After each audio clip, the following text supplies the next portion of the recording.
Baik, Assalamualaikum warahmatullahi wabarakatuh. Kembali lagi dengan saya Muhammad Lukman Yasar. Jadi dalam video ini saya akan membincang-bincang atau membahas tentang bagaimana kita mempertahankan ketahanan nasional dari sisi politik. Perlu digarisbawahi bahwa politik menjadi peran penting dalam sebuah negara. Tanpa politik, negara tidak akan bisa berkembang dan tidak akan bisa menjalankan sistem-sistemnya sesuai dengan apa yang harus dilakukan oleh suatu negara. Jadi dalam hal ini, politik memiliki peran yang sangat penting. Jadi, bagaimana politik bisa memengaruhi ketahanan nasional?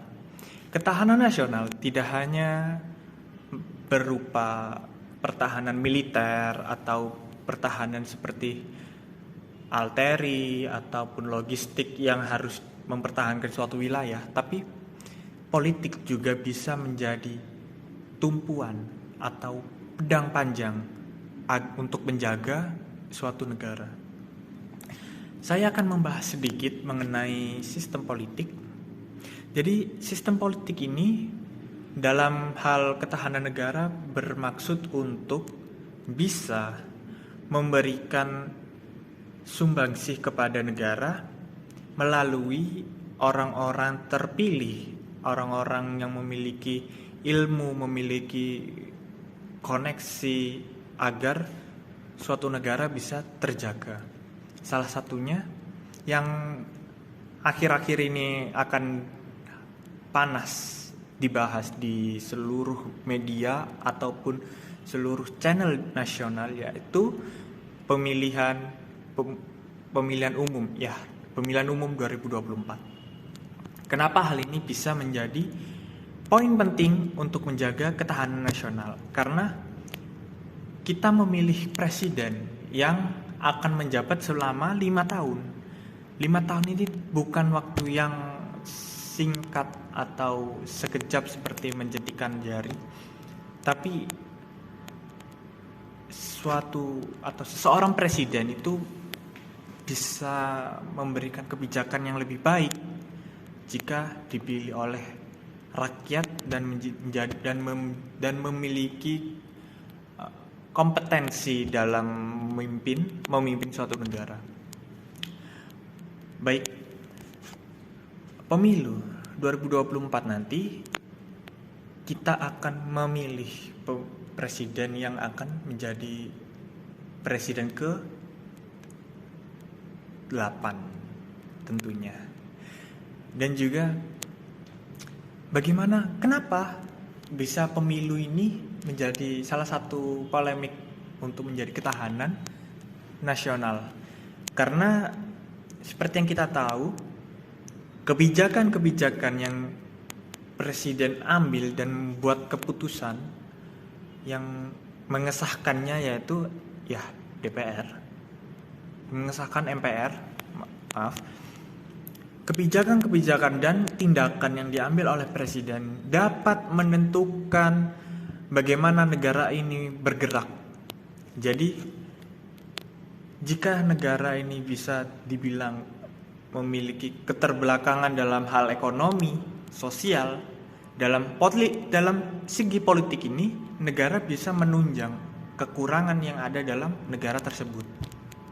Salah satunya kebijakan dari seorang presiden atau pemimpin negara. Jadi, apa solusi yang bisa kita berikan dalam menjaga ketahanan nasional dalam segi politik?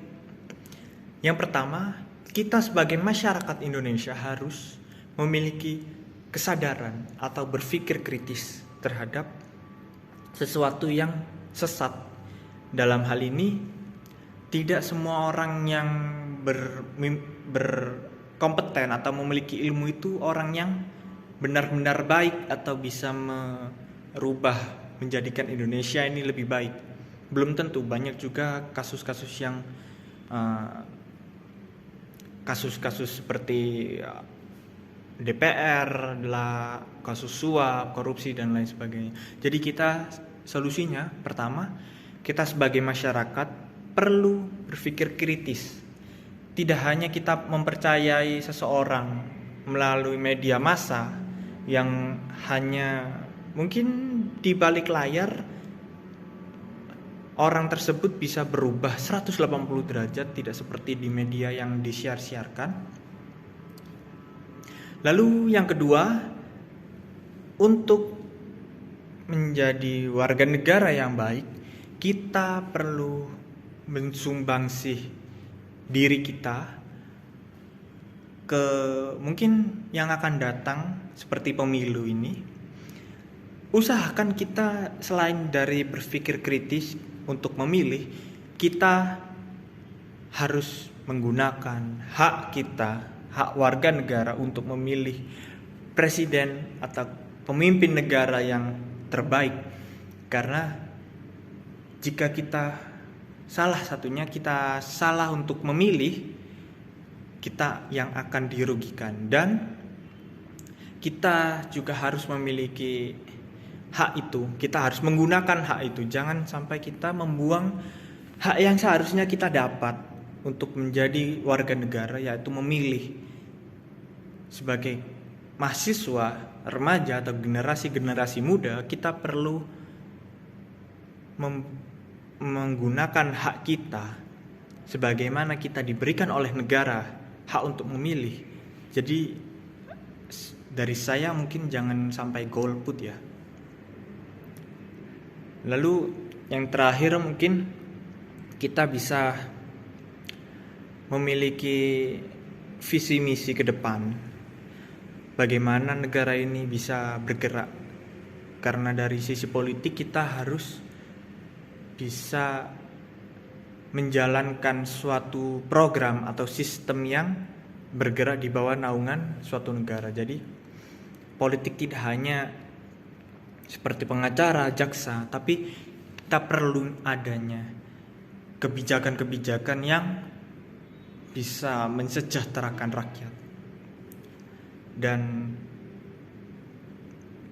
terima kasih sudah menonton video saya. Kurang lebihnya mohon maaf.